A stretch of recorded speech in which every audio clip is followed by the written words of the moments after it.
So let's talk about the movie and the live view mode. We have a switch on the camera, very common for the Canon cameras these days. Let's talk about these in two parts. First part, live view. So the collar is at the camera, the screen on the back of the camera, which means that when you flip it over to that mode and you press start stop to enter the live view mode, you will see a live display of what's coming through the lens at that point in time.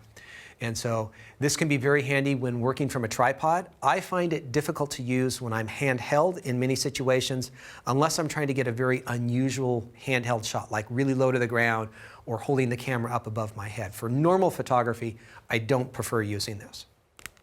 When you are in this mode, you can of course press the info button. Remember, nothing is hurt by pressing the info button. You can go in and cycle through 4 different screens, and these screens can be highly customized. We'll talk about this more when we get to that section in the menu, but they can all be very, very much customized. When you press the Q button, it's going to be a shortcut to a number of menu items, some of which we've already talked about, some of which we are going to talk more about in the future. The one that I really want to draw attention to right now is the autofocus method. And that is because autofocus in an SLR style camera is a little bit different when you go into the live view mode. And so let me explain what's going on. With a single lens reflex, normally we're looking at the information bouncing up on that mirror. But the mirror is kind of unusual. It is a partially silvered mirror, which means it lets light through the middle of the mirror. And this is when you're just normally holding the camera up in its standard mode.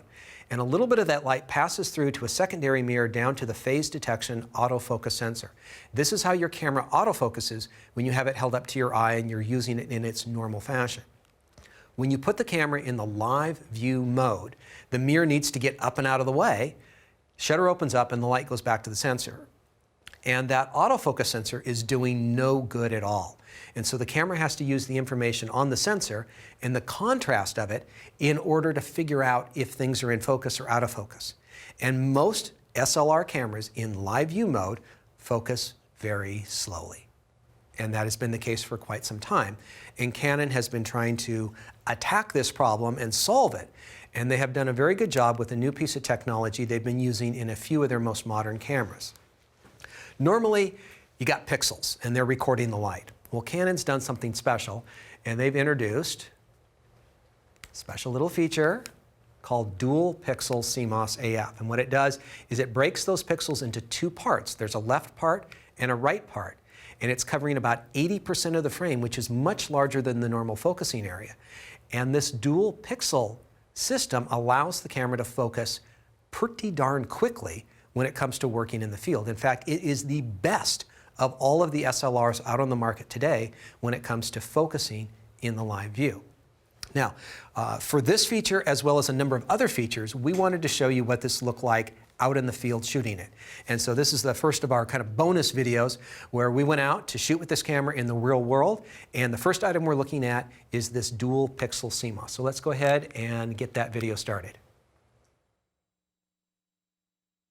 All right, folks, we're down here at Golden Gardens in Seattle on the water. We wanted to run the Canon 5D Mark IV through a bunch of field tests. We're going to have the GPS turned on because we're going to be moving around here quite a bit. We want to check some of the video functions on the camera. We're going to throw it through a little time-lapse option to get a time-lapse movie out of this. And we want to see how this works in the real world and what it looks like when we get back in the studio as well. And so I'm looking forward to it because it's supposed to be a great camera. All right, one of the big features of this camera, as well as many of the other recent Canon cameras, is the dual pixel RAW, which allows the camera to focus pretty quickly when you're shooting live view or in the movie mode. So I want to do a little test here with somebody walking towards the camera to see if it can actually track that sort of action. So what we need to do, we're going to be shooting a movie here so you can see footage from my camera as well. So we're going to go into the movie servo AF, which is in the movie mode here, page 4, and we are going to enable this so that it is constantly looking for the sharpest focus wherever we are in the frame. And so I'm going to need to keep my subject in the frame box that you can see on the back of my camera. And I'm going to go ahead and start recording right now. And Jake, okay, let's do a slow walk towards the camera, and we're going to see if it tracks our subject. And we have a great subject for tracking. Look at that grid pattern. All right, that's pretty good. It looked like it fell out there at the end, and so we're going to try this again with a faster walk. Let me go ahead and get lined up here. It looks like we're good. I'm going to start recording now. All right, let's see a little faster walk.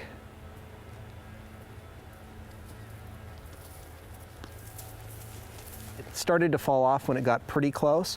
And so for a subject that's moving reasonably slowly, this is going to track it pretty well. But I don't think it's up to any sort of sports action. But just for fun, let's try it one more time and see how good or bad it does, say at a slow run. So let me go ahead and get positioned up here, start recording, and come on in.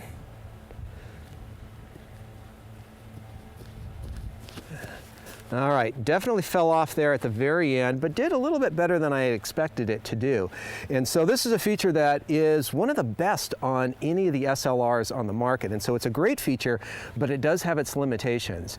And you'll have to do a little bit of testing on exactly what you're shooting to see if it's going to work. But for slow moving subjects, very good. Fast moving, not so good. But it's a great feature to have, very valuable tool in this camera. Okay, so we were using that demo in the movie mode, but that is active in the live view mode as well, and that is not the case on some previous Canon cameras. And so this is something new that you can use in live view.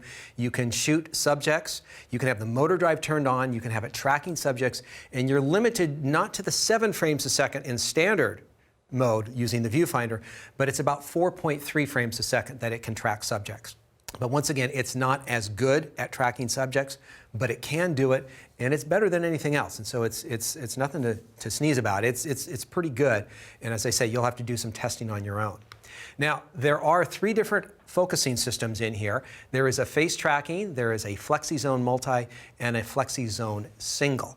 And Kenna, I completely forgot to check with you ahead of time, but would you be willing to help me out on a little bit of a demo up here? We're going to do, have you up in front here just by the cameras that we have. I'm going to throw my camera into the live view mode, and I wanted to show a little bit about some of the live view capabilities. That's a good spot. And I'm going to have you stand a little bit between the screen there, yeah, right over here, and looking a little on the dark side. So I'm going to just throw in a little exposure compensation just to brighten things up a little bit here.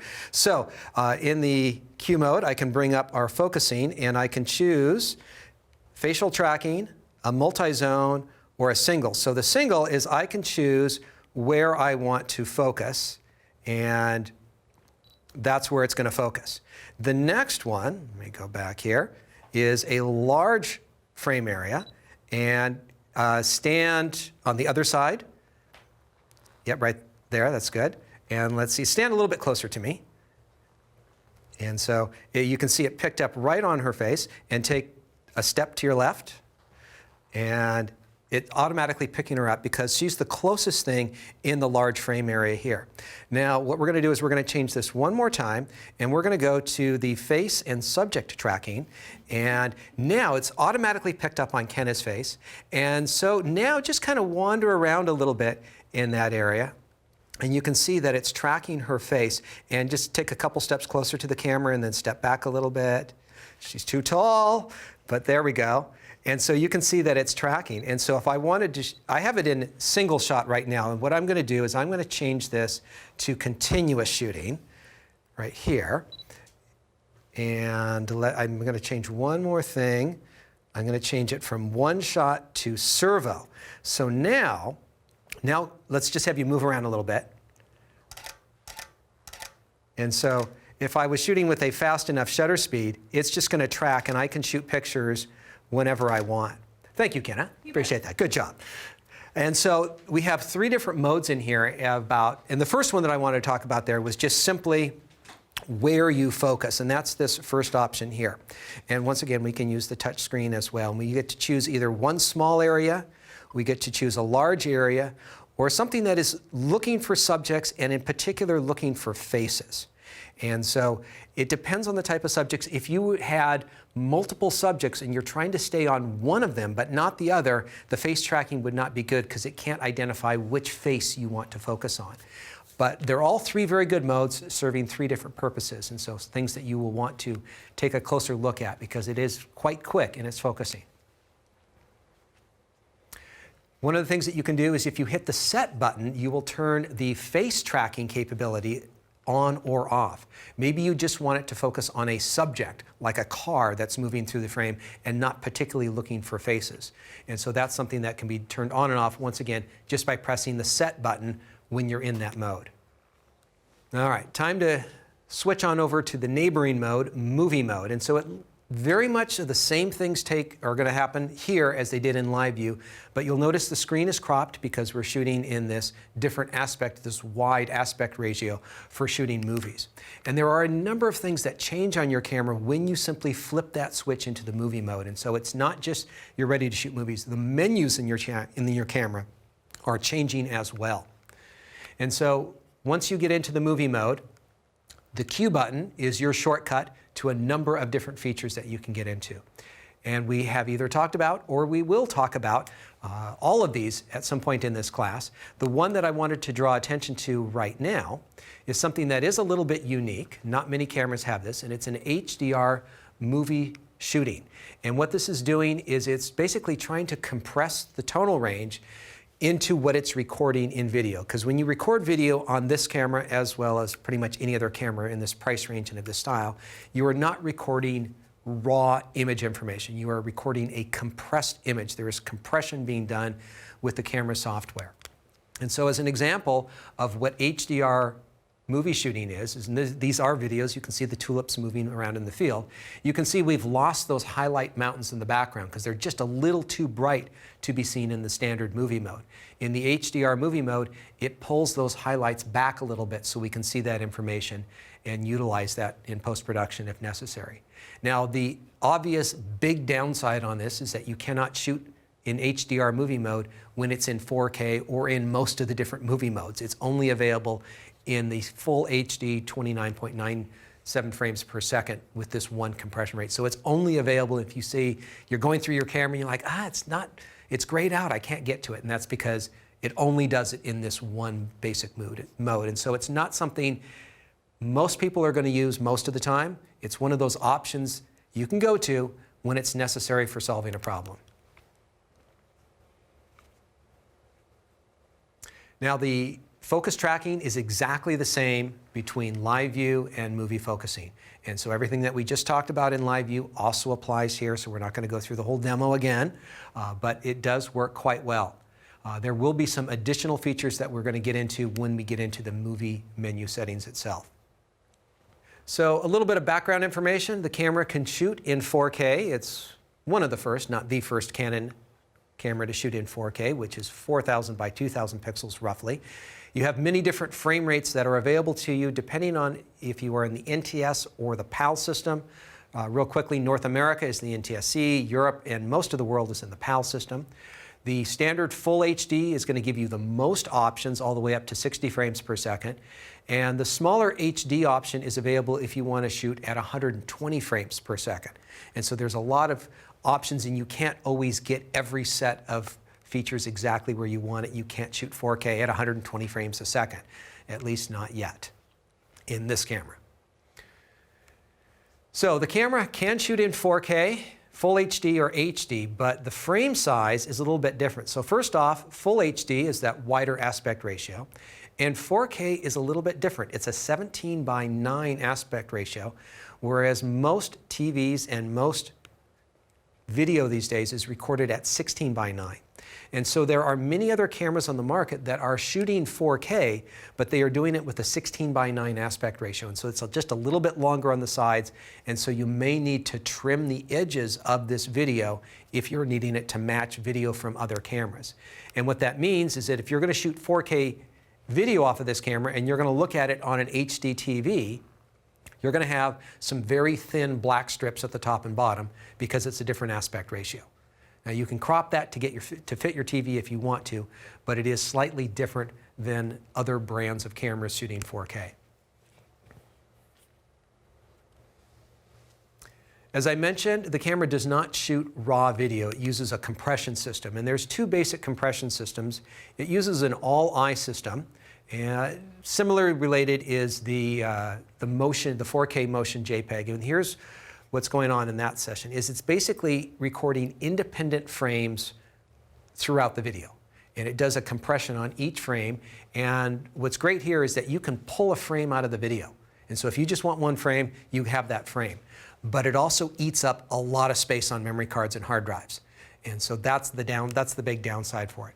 There is a more highly compressed version, IPB, where it basically looks at information that has not moved from frame to frame, and it just copies and pastes it to the next frame. Now, you don't notice this when you're watching the video, but if you go in and try to cut one frame out of the video, not all the information is there. And so it's a lower quality, it's going to give you smaller file sizes. And in general, if you are, mom and pop and you're just getting some basic video of your kids playing around, it's fine to use the IPB system. If you're just going to be editing to the nearest second, it's perfectly fine. If you're working in a commercial industry, you're working on a movie, and you want to be able to cut exactly to the frame you want, that's when you want the all-I compression. Unfortunately, all-I is not available in 4K, but they use a similar system called 4K Motion JPEG there. So you're going to see that when you get into the collections of different options on the setting. And so 4K is this Motion JPEG, which is very intensive when it comes to storing data and memory cards. That's going to be a big issue we're going to talk more about as we get into this. There are a variety of compression formats. There's the MJPEG for 4K. There's the All-I for your HD movies.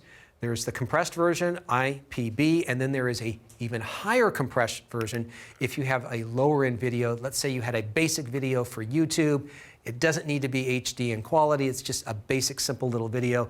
You can compress it so that you have a lower bit rate, so a smaller file size. And so there's a variety of options depending on what your needs are.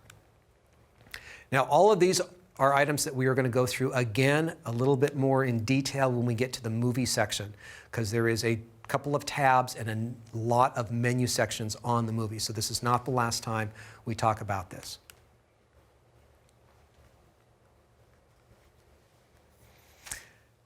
As I mentioned, 4K is a lot of data, and in general, I wouldn't recommend using it to SD cards. If you get the very fastest cards, you can record, but you may have limited time.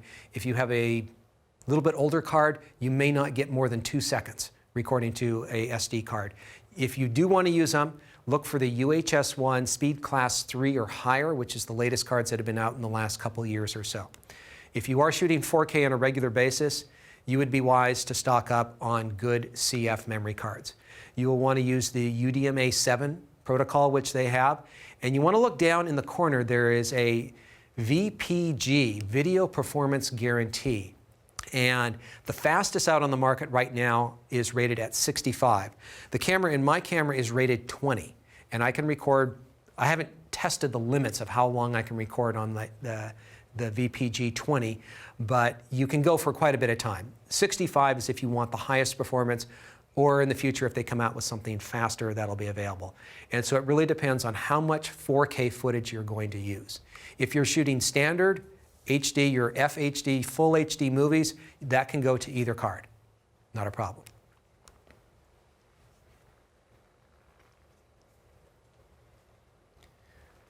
All right, so we're going to have 2 tabs of menus. We're going to go through these in more detail when we get into the menu section. So one of the cool things is that you can shoot 4K and do a frame grab from it. And I want to do a little demo of that right here and now. So what I'm going to do is I'm going to first make sure that my camera is in the movie mode right down here. And what I'm going to do is I'm going to make sure my camera is recording 4K, and I don't know that. So I'm going to dive into the menus real quick. And I want to go over to Movie Record. And let's come down here. And I am in 4K right now. And so I'm going to shoot some 4K in the studio here. Let's throw a little autofocus on. Let's back off a little bit. And forewarn, everybody's going to be recorded on video now, so you can see the red dot. I'm recording video, and I'm going to pan around our studio audience here, and I'm going to stop recording, and I'm going to come back, and I'm going to play my video. And so I can use the touch screen. I'm going to use the set button over here, and you can see my controls come up on the bottom, and I'm going to play. And so I'm playing back, and I want Kenna right there. And so, well, no, that's not quite right. I want to get a close frame, so I'm going to come over here, and I'm going to go to the next frame. I can go frame by frame. Wait, no, I want her on the left side of the frame, so I'm going to come back frame by frame right there. And I want to pull this frame out of the video. So what I'm going to do is I'm going to dial over. Now I can trim the front and the back ends of the movie. I'm not going to worry about that, but that's what the scissors is for. And I'm going to go up to frame grab. And I'm going to click this, and I want to save it as a new file. Okay, and let's go view the extracted still image. And so now when I hit playback, I have a movie clearly indicated by the playback sign there. And then down here, I have an image that I have pulled away from this. And so if I want to, I can zoom in on this image right here. A little bit slow of a shutter speed here in the studio, but you can pull an 8 megapixel still frame from your camera using that technique. And so if something is happening pretty quickly, you could use that. It's not a real good technique. And at one point, I could see this conversion of video and stills, and I'm like, we're just going to shoot video for everything, and we're going to pull stills. But there's a major problem with that. When you're shooting at 30 frames a second, your fastest shutter speed is a 30th of a second, which means you can't use fast shutter speeds. And so it's really not a very appropriate tool for shooting high-speed action, because you're going to need a faster shutter speed, and you can't use that in some cases with video because you're limited in other ways. And so it's not the key that's going to solve all the problems, but is a tool that can be used, and I'm sure that a lot of people are going to be able to make good use of it. Okay, back to my final wrap-up, general information on the movie mode. So if you've wondered why you can't get to all of your ISO settings, it's because they are limited depending on which movie mode you're in. And so this is where the instruction manual goes through a whole laundry list of things that this doesn't work with that, and I'm just trying to bring up some of the highlights that you are most likely to encounter. Another issue is that the camera uses auto ISO in all the movie modes with the exception of manual exposure. So when you're in manual, you are fully in charge, but if you're in aperture priority, the camera is also controlling the ISO along the way. If you want to activate the microphone or headphone levels while you are recording, hit the Q button. So once you start recording, hit the Q button and you'll see those on-screen controls. You can use the touch screens to silently go in and control those features. The standard time limit is going to be 30 minutes, 29 minutes, 59 seconds for shooting most videos. There is a high frame rate where you can shoot at 120 frames per second, and that's going to be limited to about 7.5 minutes. And if you do record for too long a period, if it's very hot out, you may get a heat warning indicator where the camera would shut down if it gets too hot or if it's starting to get in that area of getting too hot. So just be aware that that's a little warning that you may see on that. And so that's kind of the highlights of live view and movie. We will continue in the menu section to go through and dive in and look at some of those menu settings a little bit more closely in the menu section of the class.